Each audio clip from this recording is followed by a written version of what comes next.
Good morning students, welcome to my YouTube channel. आज मैं आपको चैप्टर 3 एटम्स एंड मॉलिक्यूल्स का पार्ट 2 कराऊंगी। ठीक है, उसे मैंने पार्ट 1 कराया था जिसमें कैटायन, एनायन, एटोमिसिटी, ठीक है, ये सब चीज़ें बताई थी। आज मैं केमिकल फार्मूला राइटिंग बताऊंगी आपको कैसे करते हैं। ये एग्जाम में आता है, इसलिए आप इसको ध्यान से सुनें। केमिकल फार्मूला राइटिंग में 3 रूल हमको फॉलो करने होते हैं। सबसे पहले राइटिंग सिंबल का हमें पता होना चाहिए कि सोडियम है तो उसको किससे रिप्रेजेंट करते हैं, ठीक है, और उसकी वैलेंसी पता होनी चाहिए। उसके बाद हम क्रॉस वैलेंसी कर देते हैं। ये मैं आपको स्टेप बाय स्टेप अभी बताती हूँ, ध्यान से देखना आप। For writing chemical formula we should know the name of ions. Ions का नेम पता होना चाहिए, उसका सिंबल पता होना चाहिए और उसकी वैलेंसी पता होना चाहिए। ठीक है, वैलेंसी के लिए मैं आपको एक ट्रिक बताऊंगी, ठीक है, अभी बताती हूँ। बाकी तब तक आप ये देखिए, और इसको आप चाहो तो मैंने बताया था कि रजिस्टर बना लो, उस पर नोट डाउन करते जाओ, क्योंकि वन शॉट है। इससे आपको एग्जाम में रिवीजन करने में बहुत हेल्प मिलेगी। जिन केमिकल्स की, जिन आयंस की वैलेंसी 1 होती है, ये हैं सोडियम, पोटेशियम, सिल्वर और कॉपर। इनकी वैलेंसी 1 होती है। वैलेंसी 2 वाले मैंने ये लिख दिए हैं मैग्नीशियम, जो metal answer, magnesium, calcium, zinc, iron. ठीक है, आयरन का आप देख लो, यदि वैलेंसी 2 है तो इसको फेरस बोलते हैं, ठीक है। और ये कॉपर, लेड, बेरियम। और यदि आयरन पर वैलेंसी 3 है तो इसको फेरिक बोलते हैं। फेरस और फेरिक में बच्चे बहुत कन्फ्यूज होते हैं। ये 2 है, आयंस की वैलेंसी है, तो इसको फेरस, और 3 है तो फेरिक, ठीक है। ऐसे कुछ नॉन मेटल हैं और कुछ पॉलीएटॉमिक है। नॉन मेटल के एलिमेंट कौन कौन से हैं? Hydrogen, hydride, chloride, bromide, iodide, sulphide, nitride, oxide. ये आपको तैयार करने पड़ेंगे, ठीक है। और इनके सिंबल, हाइड्रोजन लिखा है तो H पॉजिटिव, हाइड्राइड लिखा है तो H नेगेटिव, क्लोराइड है तो Cl नेगेटिव। और इनकी वैलेंसी कितने, जितने प्लस माइनस इसके ऊपर आ रहे हैं, ये इसकी वैलेंसी है, ठीक है। ये मैंने बताया था कि जो प्लस आता है चाहे तो उसको क्या कहते हैं, हम कैटाइंस कहते हैं, और जिस पर नेगेटिव होता है उसको हम एनाइंस कहते हैं, ठीक है। ये मैंने पिछले वीडियो में आपको बताया था, उसको अच्छे से देख लेना। इनकी वैलेंसी कितनी है? हाइड्रोजन की 1 है, हाइड्राइड की 1 है, क्लोराइड की 1 है, ब्रोमाइड की 1 है, ये सब आपको देख लेना। सल्फाइड की 2 है, नाइट्राइड की 3 है और ऑक्साइड की 2 है, ठीक है। फेरिक ऑक्साइड आएगा तो आपको पता होना चाहिए, फेरिक यानी Fe, आयरन पे 3 और ऑक्साइड है तो O पे 2। इस तरह से आप केमिकल फार्मूला लिखना सीख जाएंगे। मैं भी अपने एग्जाम्पल से आपको समझाऊंगी। और ये है पॉलीएटॉमिक आयंस। इनका है अमोनियम की 1, हाइड्रोक्साइड की -1, नाइट्राइड की, ऐसे सब देख लो 1 बाई 1। सल्फेट है, सल्फाइड है तो SO3 पे 2- है, और सल्फेट आता है तो SO4 पे 2- है। फॉस्फेट आता है तो PO4 पे 3- है, ठीक है। अब मैं आपको कुछ केमिकल फार्मूला लिखना बताती हूँ, इससे आपको अच्छे से समझ में आ जाएगा। तो पहले केमिकल फार्मूला लिखने के लिए मैंने बताया था क्या होना चाहिए। सबसे पहले तो हमें उसका सिंबल पता होना चाहिए और उसकी वैलेंसी पता होना चाहिए, ठीक है। और तीसरा फिर क्रॉस मल्टीप्लाई कर देते हैं, क्रॉस आयन का चेंज कर देते हैं। अभी तो बताती हूँ कैसे। देखो ये सोडियम है तो सोडियम को हम जानते हैं रिप्रेजेंट किससे करते हैं, Na से। प्लस सोडियम हो गया, प्लस क्लोराइड हमें पता होना चाहिए Cl-। जब हमें सिंबल पता है उसका, उसकी वैलेंसी पता है तो बहुत सिंपल है इसको लिखना। तो हम इसको लिखेंगे कैसे फॉर्मूला में, किसी का सोडियम क्लोराइड लिखो तो आप कैसे लिख दोगे, NaCl, ठीक है। दूसरा है एल्यूमिनियम क्लोराइड, तो हमको पता है Al+3 है इस पर, प्लस क्लोराइड का Cl- है। अब हम इसको कैसे करेंगे, देखो जब इस तरह से अलग अलग हो वैलेंसी, इसकी 3 इसकी 1, तो इसको हम क्रॉस कर देते हैं। इसकी वैलेंसी इस पर आ जाती है और इसकी वैलेंसी इस पर आ जाती है, ऐसे कर देते हैं। तो कैसे आ जाएगा, Al पर तो इसकी 1 आ जाएगी, Cl पर इसकी 3 आ जाएगी, AlCl3। ये क्या बन गया, एल्यूमिनियम क्लोराइड, ठीक है। इसको बनाना सीख लो, क्योंकि केमिकल फार्मूला आपको 10th में, 9th में, सब में काम आएंगे। इसके लिए आपको वैलेंसी पता होनी चाहिए और उसका सिंबल पता होना चाहिए, ठीक है। फिर हम क्रॉस कर देते हैं। फेरस सल्फेट, फेरस और फेरिक में मैंने डिफरेंस बताया था। फेरस है तो +2 और फेरिक है तो +3। तो फेरस है तो Fe+2, प्लस सल्फेट है तो SO4-2, ये है इसकी। तो ये दोनों इक्वल है, इस पर 2 है, इस पर भी 2 है, तो इसको सिंपल लिख देंगे मिला के FeSO4, ठीक है। अब है लेड नाइट्रेट, तो लेड देखो Pb, इस पे +2 होता है, प्लस N नाइट्रेट पे NO3,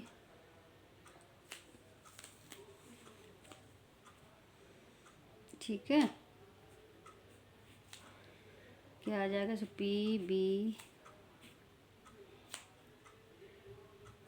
NO3 का इसका 2 आ जाएगा, होल PbNO3 का होल ट्वाइस।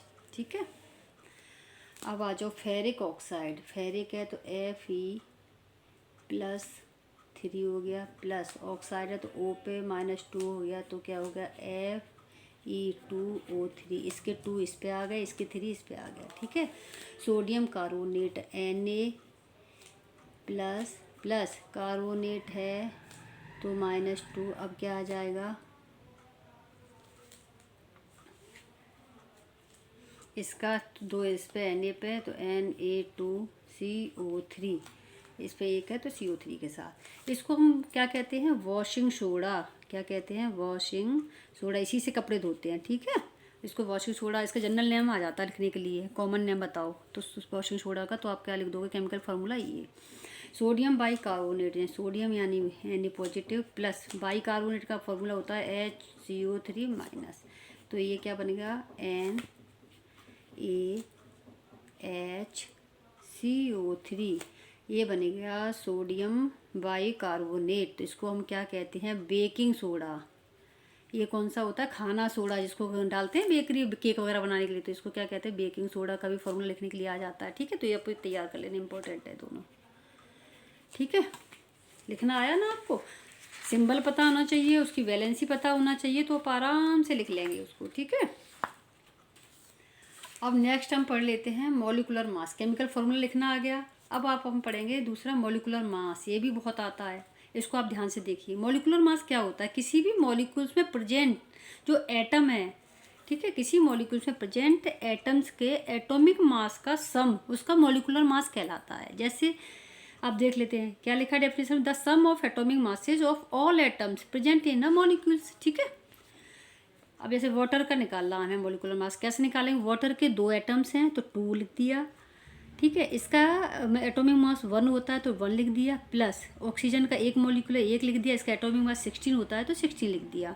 दोनों को सम करिए तो 18 U आ गया। U क्या है, इसकी यूनिट है यूनिफाइड मास। ठीक है, मॉलिकुलर मास की यूनिट क्या होती है, U या AMU।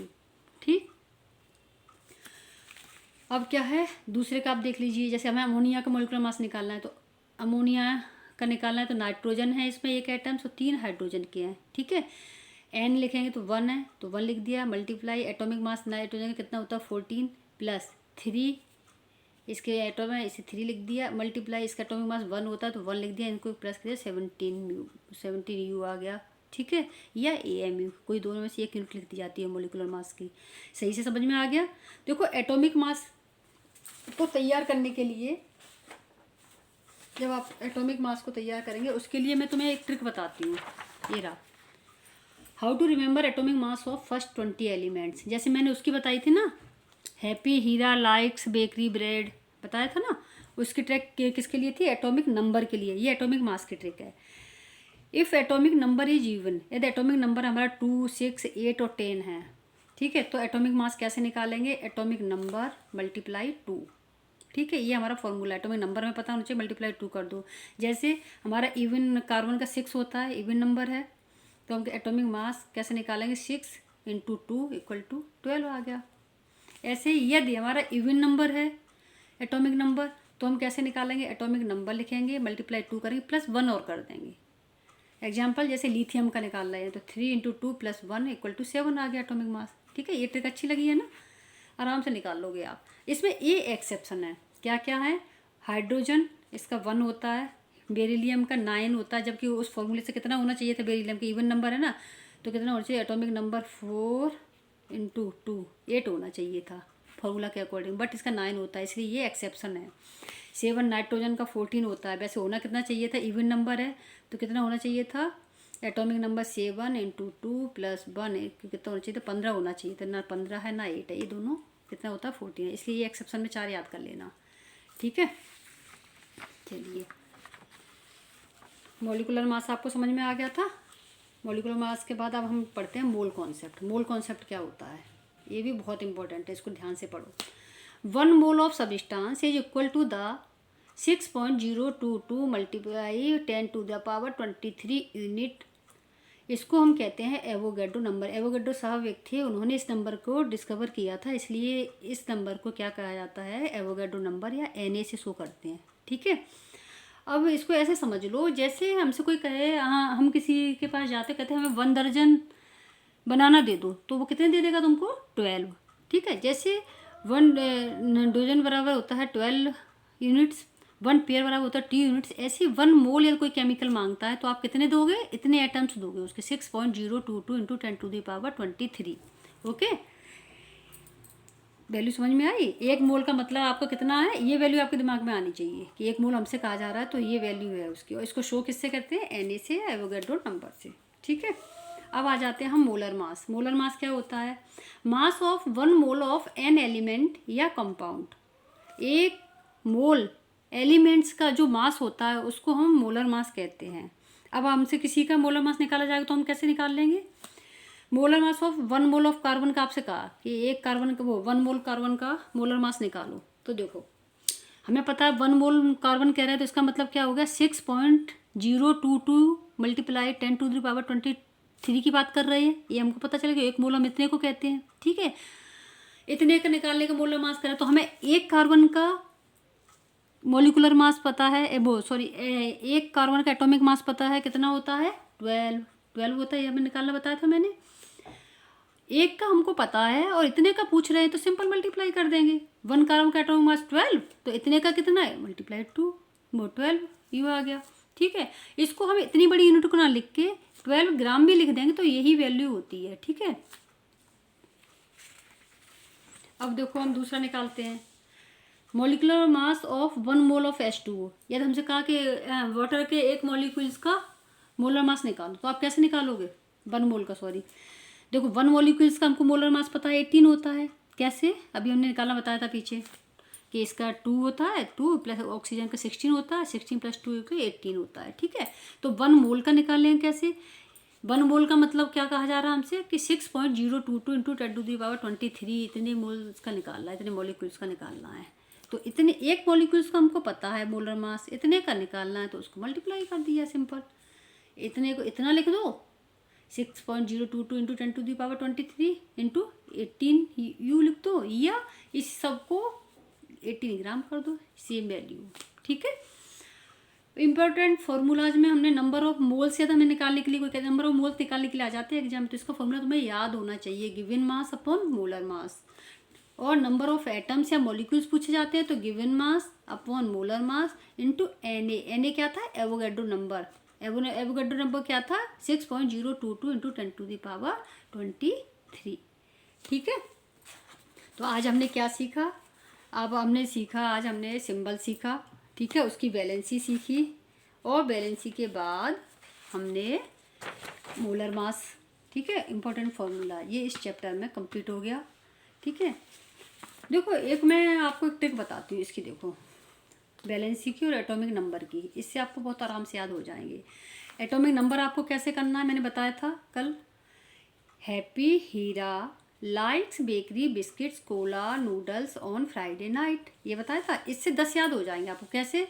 हैप्पी का हाइड्रोजन H यहाँ से आ गया, हीरा का He आ गया दूसरे नंबर पे, लाइक्स का Li आ गया तीसरे नंबर पे, बेकरी का Be आ गया चौथे नंबर पे, बिस्किट से B ले लिया 5वें नंबर पे, 6 पे C आ गया, 7 पे N आ गया, 8 पे O आ गया और 9 पे F आ गया, 10 पे N आ गया। मतलब hydrogen, helium, lithium, beryllium, boron, carbon, nitrogen, oxygen, fluorine और नियॉन, ये 10 हो गए।